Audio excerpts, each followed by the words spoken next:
It's verse 15, and it says, "With patience a ruler may be persuaded, and a soft tongue will break a bone." But it, through Proverbs, it does speak about being gentle on the way you speak, regardless of how you're being spoken to. And Mm, I've been working on that, for many years. Not that I'm, hard to talk to or that I'm rough when I try to express myself or anything like that. At least I didn't think so. But maybe because my tone or sternness or my directness or maybe even lack of empathy or something like that, that it may come out, you know, too strong maybe. But mm, I've been working on just being a lot calmer and gentler with the way I speak, especially at work, and learning not to say more than I should, even if my flesh feels like saying more. And I do the same thing even in my own household. I try to do that when I speak to the wife, the kids, my parents, and just being really gentle in the way I speak and not showing my frustration, but not like an act. I've been mm, I've been praying for that as well, that he may make my heart, a little bit more gentle and calm because I think because of my life experiences and my past, I think that I've just came to the point where I was always like wired all the time. And I think that feeling of being wired all the time, like I always had to be like full blown energy sometimes, and it just would come out the wrong way.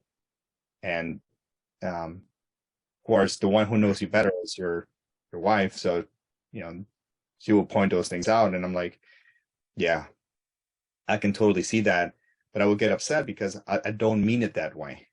That's mm, not, it's not my heart to be that way. But like I always say, it's it's what people perceive. Like perception is so important. So that when I read that in the Proverbs, verses just like that, I've come into proof in the last probably year. Like I've been working it for years, but the last year I've been seeing the results of me being calm and patient and not raising my voice and not looking frustrated and being gentle and picking my words correctly. And I'm seeing how the other person, it happened today. Like somebody just thanked me for getting back to them.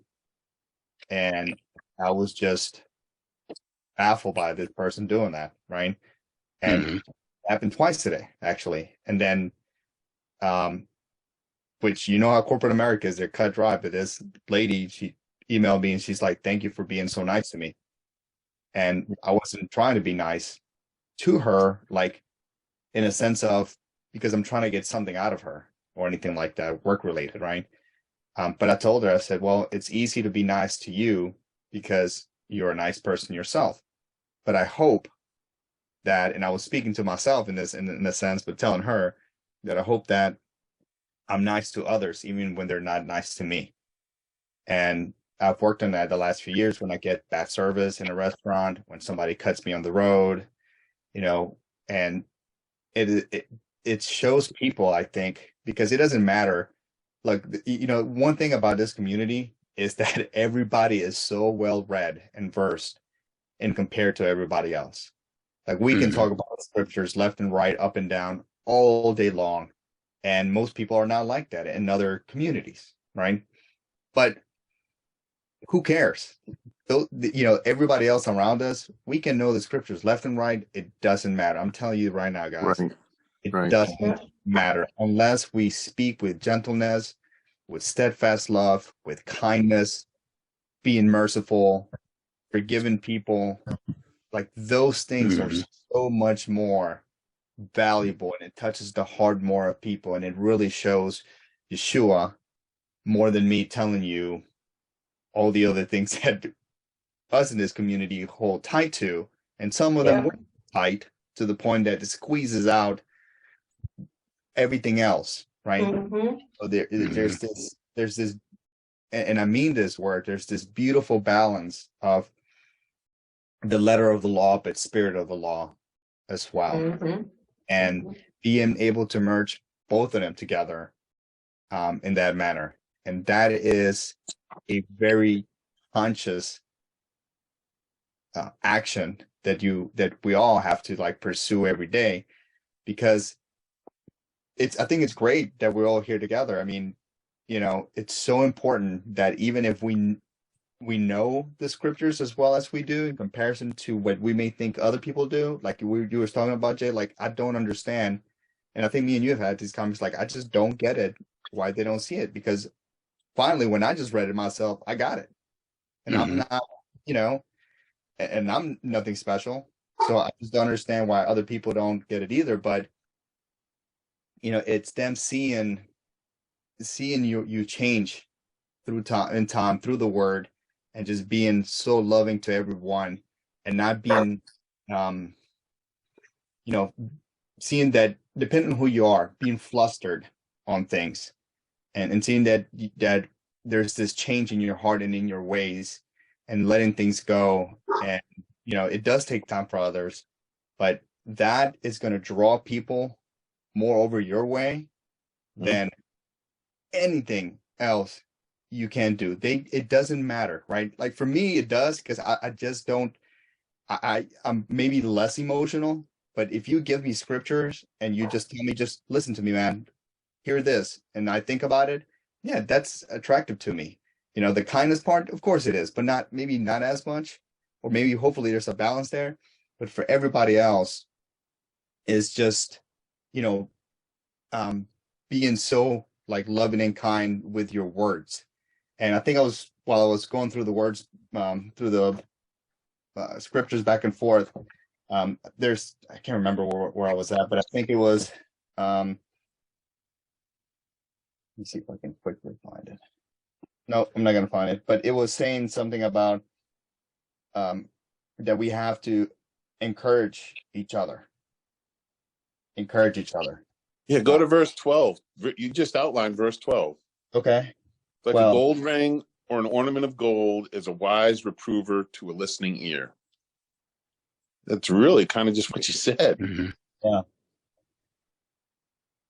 Yeah, I read that differently earlier today. I was thinking that the first one, verse 11, was talking about, the person bringing the words was beautiful to the one hearing. And then in the second one, it was the one who's willing to hear who is beautiful to the one speaking. That's still true that, someone who is receptive to good advice that's like a cold drink of water, to borrow another one of the Proverbs in this chapter. Someone who will actually hear you when you've got something to say to them, versus someone who just gets mad or misunderstands you or assumes that you're saying something not. What you're saying also reminded me of James 3, where he talks about how the tongue is like a rudder that steers a ship, and it can steer you straight into the rocks. I don't think he says it that way exactly, but he says something like that, though. Yeah, he says all kinds of animals, birds, and reptiles are being tamed and have been tamed by mankind, but no human being can tame the tongue. It's a restless evil full of deadly poison.